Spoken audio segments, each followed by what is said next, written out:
Welcome, dear readers, to Cover My Ass, where baffling books are reviewed but not read by yours truly. My name's Khaki. And I'm Kay, and remember, we only judge a book by its cover.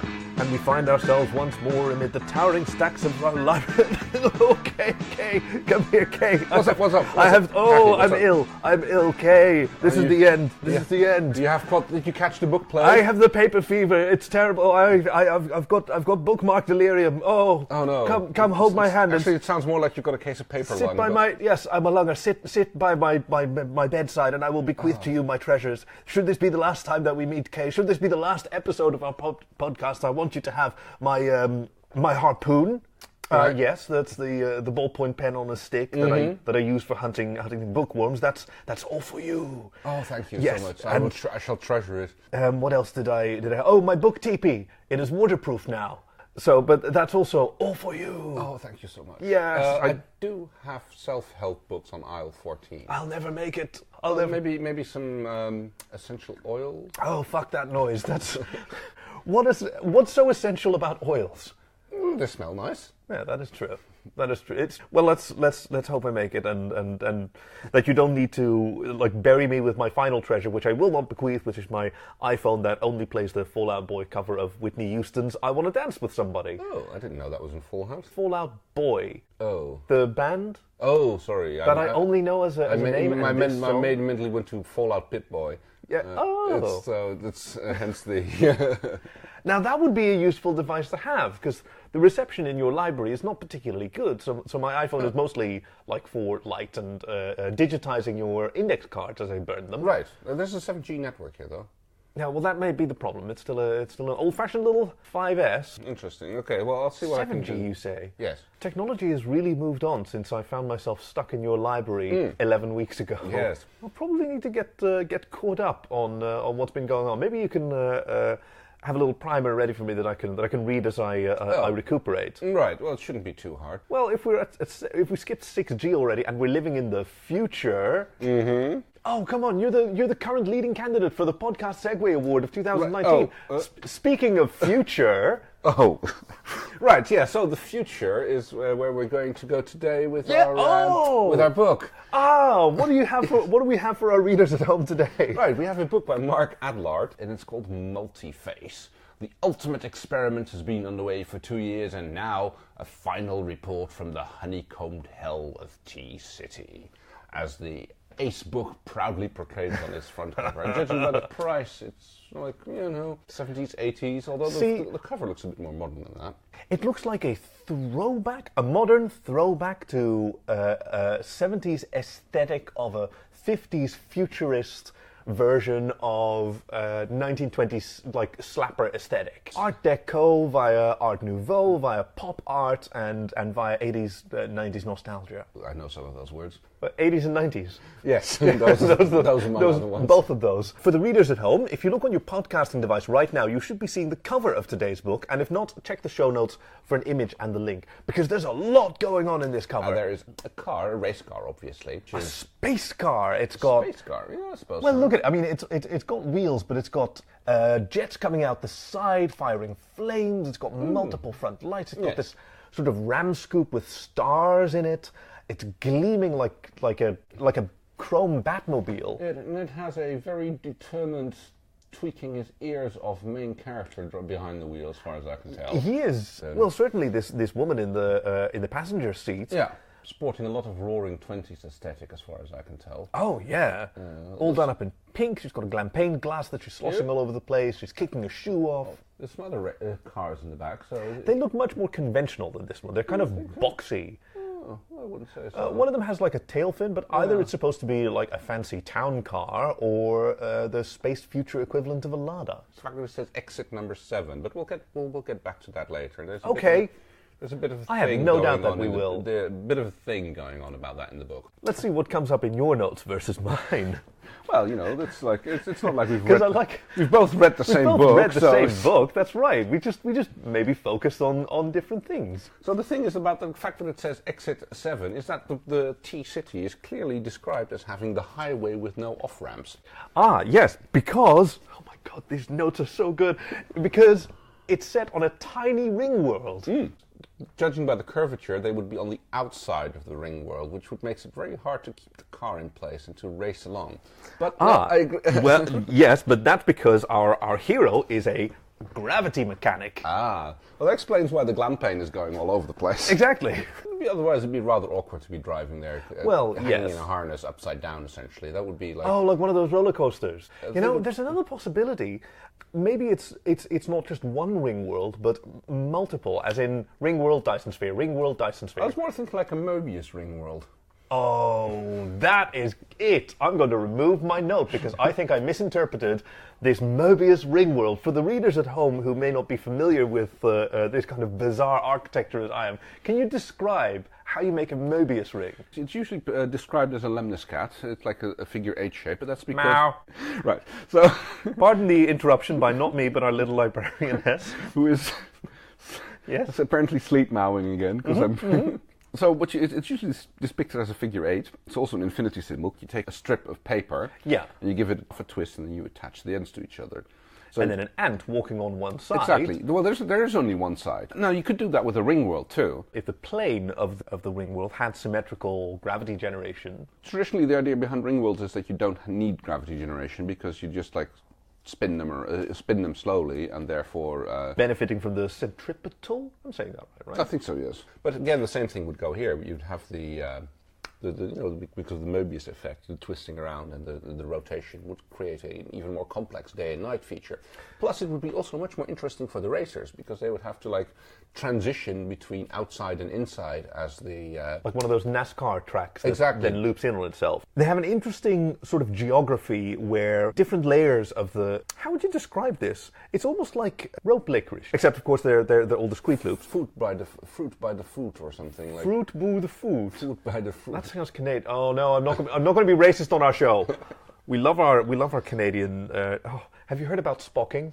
No. Just as an aside, there's a banknote in Canada featuring Wilfrid Laurier, the first French-speaking Prime Minister, I believe he was, and there is some trend where people take Sharpies and draw him to look like Spock. Yeah, yes, I've seen a few of these. And the Bank of Canada has requested people not to do this anymore because it's not strictly illegal. But it's still defacing currency. I suppose. I mean, refacing currency would be more correct in this regard. Multifacing. Ooh. Yeah. Nice one. Good. Yeah. 10 points for getting us back on track with the book. Back on track with the book. Well, the highway itself seems to be like a city, a microcosmos on its own. It's like anytime there's a scene which describes the main character, Victor Petrovska, zooming along in his car, one of the cars that he's working on, it always describes these big cityscapes and the views from the highway onto the rest of the ring world. But you never go out there. It's only mechanic shop, gas stations, motels, hotel. But it seems like the motorway is one entire long strip, and it doesn't actually have a obvious connection to the rest of the city. At least not someone that anybody who's driving on the motorway ever uses. Yeah, they're just they're stuck on the perpetual cycle. It's sort of like the express train in Dark City. Heading toward a city that is T-City maybe then the destination? I think isn't there like a Star Trek episode where they have one of the holodeck trains which is like going to Junction City or whatever it's that called? Was a strange sort of metaphor for the space creature they'd managed to pick up, which they had to go back to its whatever. Yeah, but no, similar. I mean, it's the Doctor Who episode where people were stuck in endless gridlock. Oh yes, there's that. But that had different causes. It was a good. I loved what's first with the little kittens. The cats. It's like the fact that they just have little actual kittens for the kids was like I love that. That was so amazing. And of course, David Tennant cuddling a kitten is just like oh my god. I live for that. Yes. So back to this book. So there's Victor going around testing the race cars for. Yes, the souped-up hypercar 51. Mm-hmm.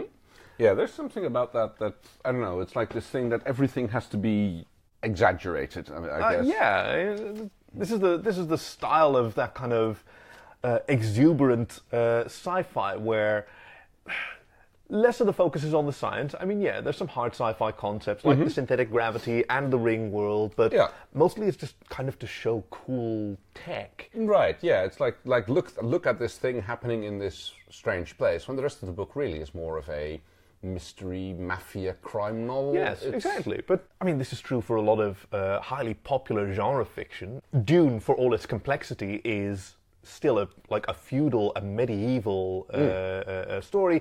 Star Wars is a Western or an Eastern. I mean, it's maybe a bit more Seven Samurai than... Well, obviously, that's clearly what...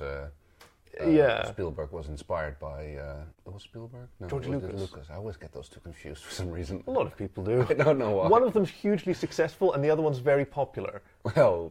Wait. Ow. Hold on. And Indiana Jones was Steven Spielberg. But they came up with that together, and I think Indiana was the name of George Lucas's dog. Yeah, they came up with the idea of a globe-trotting, Nazi-fighting archaeologist professor while they were on a beach on holiday. Which, okay, yeah. And they sort of apparently flipped a coin for who was going to direct it. Oh, they did? So goes the legend. Yes, right, yes, of course they did. Wait, no, hold on. This is this is in fiction. Did the winner or the loser they have to direct it? Okay. But this is real. I mean, this is real lore from real. I'm sorry. I don't even have notes about it, so it can't be. That's fine. Okay, that's fine. Don't you have to I know it's fine. You don't have to get so defensive about it. When Victor runs into Party Patty, it's when the whole story starts to get going. I mean, it's like not her real name, but that's how I refer to her. Her real name is Infra Jacuzzi. There you go, in for a jacuzzi. He's working on his car, and it's almost like the scene you get in the film noir, you know, of all the mechanic workshops that she had to walk into with mine. And her legs went all the way up to her throat. Yes. Ugh. Well, looking at this look at this picture. How long is that leg? Oh, no, How long does that leg have to be for her to be leaning back like that and to be kicking out her... Well, no, I mean, her knee is there, then her hip is like just above the dashboard. So I'm more worried about the shape of her pelvis than I'm worried about her legs. I mean, he's just a humble mechanic for for one of the race teams who are holding their perpetual race, which is quite suspiciously run, I suppose, by the mafia. An organization that has figured out how to monetize this honeycombed hell that they find themselves in, this eternal, unwinnable race. It's a gambler's paradise. So what do you think? Is T-City is the highway, or is that the... My clue was that they call it the honeycombed hell of T-City. Mm-hmm. No, this loop, there's no way that fits in the concept of honeycomb spatially. So I'm guessing it's a larger structure because somebody has to be observing this experiment. I mean, we call it an eternal race, but it's only been 2 years. Only is a long time to be stuck in there to see how long you can get keeping one race going for 2 years. Yeah, exactly. Yeah. And I think that, the honeycombed hell is probably the city around it. I mean, eventually in the book, our intrepid hero manages to find his way out of the racetrack era. And, for towards the end, the conclusion of the book. But let's not get ahead of ourselves there. No, you're right. Because first he has to meet Baxby Venger. All right. Okay. Yes, that's right. But do you want to introduce Baxby Venger? Because this is all I've got. Shit. Baxley, who's trying to infiltrate into Victor's crew, from his job as a city bureaucrat, they're trying to get their fingers behind the what's going on in the races. I mean, they obviously know that it's mob run. Basically, start at the bottom and try to work your way up the chain. Because Baxby is responsible for the final report that is going to be sent up to the honeycombed hell of T-City. Yes. So he's an infiltrant, not a very good one. So it's a bit of a, well, I wouldn't say it's a comedy of errors, but there's a bit of a scene where he's just trying to ingratiate himself along with Party Patty. Yes, he's clearly never seen a car up close. Yeah, so there's which I really related to as a non-car driving person. I was going to say, I've seen you riding in a car, so you've seen. No, I've been car adjacent. I've been a passenger. I've been party to cars, but I've never really developed a passion for them. No. I don't know how much carburetor goes in the car, or where you plug in your catalyst. I don't. No, I get that. It's I don't know. Some people they glance at a car and they know its make and model and often year, and I'm just like, it's a blue one. Well, I generally count the wheels, and if it's 3, then I have a decent guess that it's a Robin Reliant. Yes, if it's actually a car, then yes. If it's Yes, not one of exactly. those, if it's not one of those Trikes. trike motorcycles, which are kind of cool too. They're definitely cool. They're also the best, also kind of the worst of both worlds when it comes to motorcycles. I think of those things and I see Billy Connolly in his biker helmet and his beard flying all over the place with one of those high handlebarred trikes.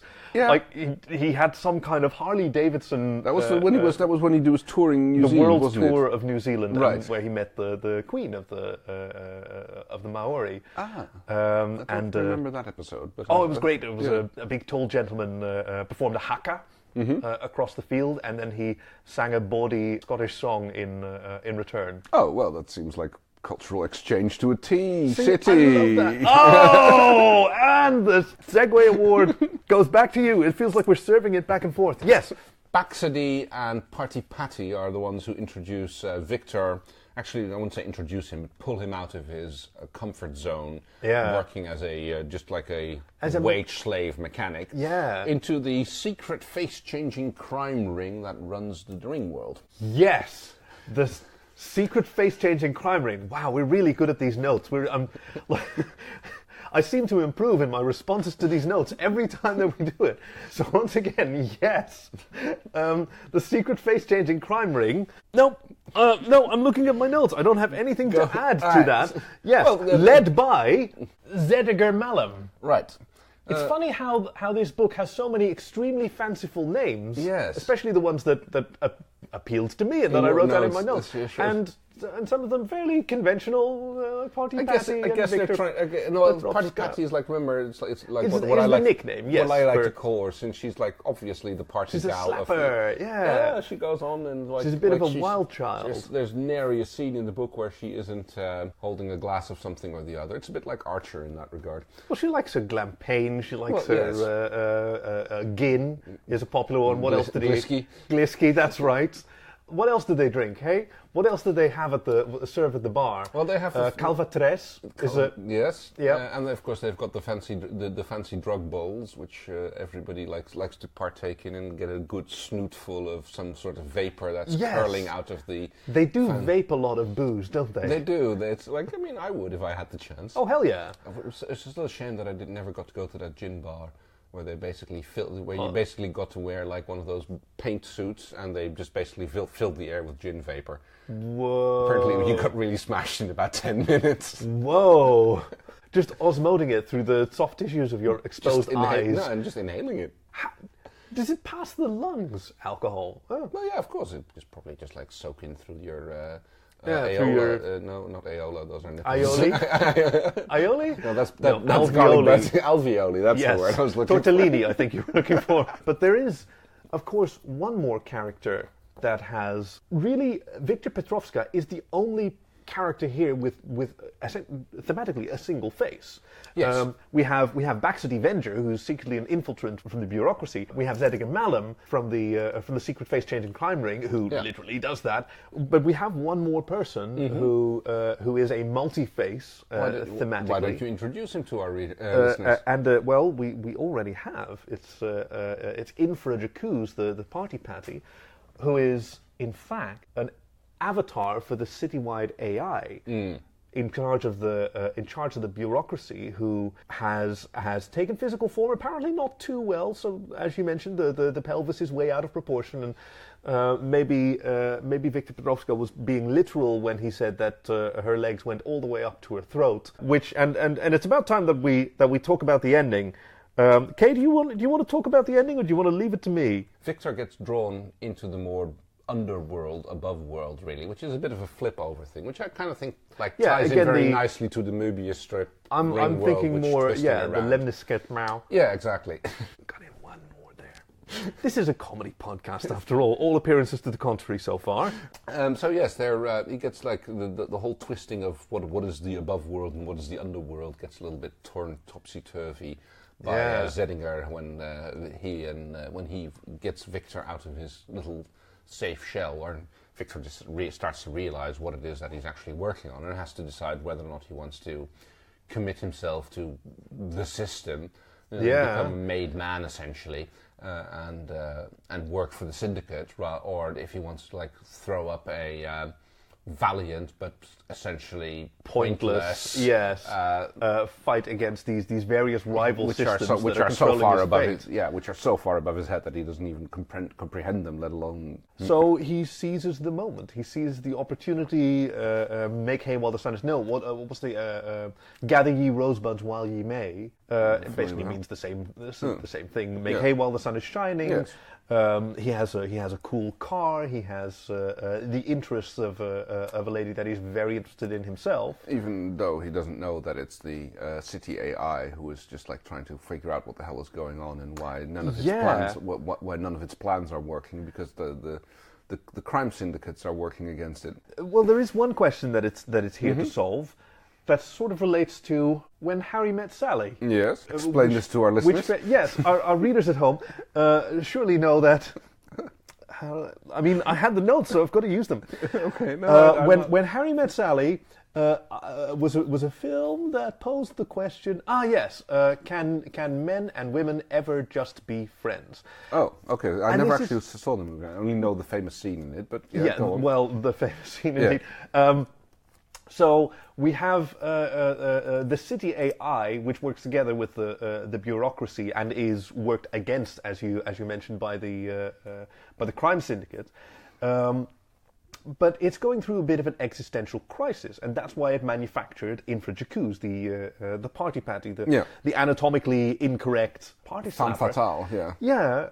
I think she's trying to explore whether humans and her, the AI essentially, can have a relationship outside of utility, other than the humans relying on the AI to run the city. Something. Exactly. Yeah. Like she wants to see, can we be friends and coexist even when I'm fucking useless and just out to have a good time? Well, we'd be in dire straits if it weren't for Victor Petrovska, who's gone through this crisis himself. What am I but a mechanic, a little cog in the machine? Coming at this question from entirely different angles, because he is a tiny little cog in a machine. His only value is in his utility, versus like if I weren't there to keep their lives comfortable and safe and like being able to do their stupid little mob battles and their races, which obviously couldn't happen without the AI. And none of those people are actually contributing or working towards the infrastructure that maintains it. And together, by finding each other, like, I think it's a very hopeful note. Like, they answer that question for each other. Like, yes.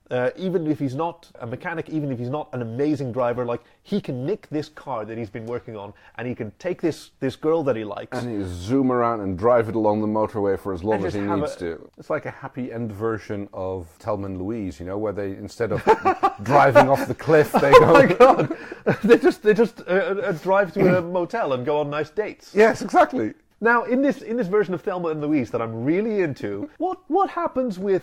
Isn't there an abusive boyfriend? They just keep driving her off an endless road, and they just like on an endless loop, and they just keep getting together, eating at nice diners, sleeping at not quite so sleazy motels, and just enjoy. It's like an infinite road trip. So because they learn to live in the moment and enjoy that moment, and because of the cyclical nature of their world, the moment never ends. So. For a book that meandered, much like your Lemnis-cat, through a variety of themes and genres that we barely kept up with, leading to rather an interesting collection of notes, I find that it arrived at rather a satisfying conclusion.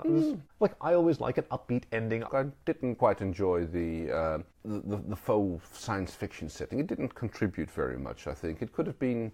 No, we did spend an awful lot of time talking about various constructions for this planet that really didn't contribute that much. It's like the fact that it got us talking about it so much was maybe to the book's detriment. So maybe when we rate the book, oh, poor Mark Adlard, I'm so sorry if this writer actually listens to it. Maybe we should give it some demerits, because we tend to be very generous with our books, but maybe we should punish this book and give it a lower score for being so confusing to us. So how should we rate it? Well, what's a good ring number? Oh, we've done pi before. Yeah, we can't do infinity. So you can't judge a book out of infinity. No, the Lemnis-cat's out. 8? Yes, a Lemnis-cat, the infinity sign, on its side is an 8. Like 8, good. Yes. So out of 8, 3.5. yeah, 3.5. I feel Yeah, I feel bad about so it. bad for like you said, it's like Adlard. it's got a lovely resolution, but it's like yes, exactly. This good, very good concept, but poor execution, I would say. Oh God. Mr. Adlard, if this happens to be the first episode of our show that you listen to, please accept our apologies. We did not actually read your book. It wasn't meant to end this way. We've learned some lessons that maybe I regret being so down about this book that we have reviewed but not read. And speaking of reviews, to our readers at home, we'd love to hear what you thought, whether you listened or not, so drop us a line sometime. We're Cover My Asscast on Twitter and Facebook if that's your thing, or even better, leave a nice review on iTunes or wherever, because we sure do appreciate your help. Once again, I'm sorry, Mr. Adlard. So, okay, what do we have in store for our readers next week? We have a book by the author of the famous Girl in the Flammable Skirt. Her lesser-known book, The Particular Sadness of Lemon Cake. Oh, we're supposed to end on a funny one, but that one hits really hard. Oof. Well, pardon me, the paper fever's got me again, and that about covers it. Thank you for joining us at Cover My Ass, where baffling books are reviewed, but not read by yours truly. My name is Khaki. And I'm Kay. And remember, we only judge a book by its cover. We just went round and round on this one. Oh, yes. We really flipped the Moebius strip on